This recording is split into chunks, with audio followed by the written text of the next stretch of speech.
আসসালামু আলাইকুম রহমতুল্লাহি তাআলা বারাকাতুহু। ভাইজান, আপনারা এই ইয়াগুলি লাগাচ্ছেন দেখতেছি, এগুলি কি আসলে? আসলে আমাদের বিশ্বলে সায়েন্স আছে জিয়াউল হক মাইজভান্ডারির কতগুলো আছে পবিত্র বার্ষিক গুরু শরীফ আশেক মনের ঈদের দিন মহান 26 আশ্বিন এই উপলক্ষে আমাদের এই সাজসজ্জাগুলা আচ্ছা,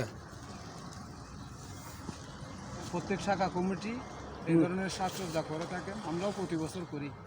আসলে মানব কল্যাণের জন্য যিনি এসেছেন রহবার আলম সৈয়দ মোহাম্মদ হাসান মৌলা মাইজভান্ডারি, ওনারা আদেশ করেন আমাদের এই এন্তাজাম আয়োজনগুলো হয়ে থাকে। মহান 26 আশ্বিন এটা হলো আশেক মনের একটা মিলন কেন্দ্র। মিলন কেন্দ্রকে কেন্দ্র করে আমাদের এই সাজসজ্জা।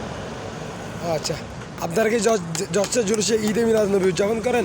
হ্যাঁ, আমরা প্রথমে জুলুস ঈদে মিলাদুন্নবী উদযাপন করি। আর আমাদের হক কমিটির পক্ষ থেকে আগামী 28 তারিখ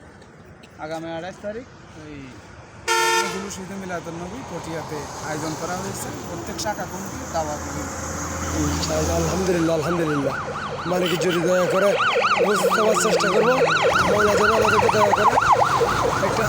একটা প্রশ্ন ছিল, তো কয় তারিখ এবং কী বার যদি আমাদেরকে জানাতেন? 28 তারিখ রোজ শনিবার 28 ঘটিকার সময়। 28 তারিখ রোজ শনিবার, রোজ 10 ঘটিকার সময় আপনারা সবাই পটিয়ায় স্থান রাহাত আলী স্কুলের মাঠ। রাহাত আলী স্কুলের মাঠ প্রাঙ্গণ থেকে জুলুস শুরু হবে। আপনাদের সকালের দাওয়াত রইল। ভালো থাকবেন, সুস্থ থাকবেন। আসসালামু আলাইকুম রহমতুল্লাহি তাআলা ওয়া বারাকাতুহু।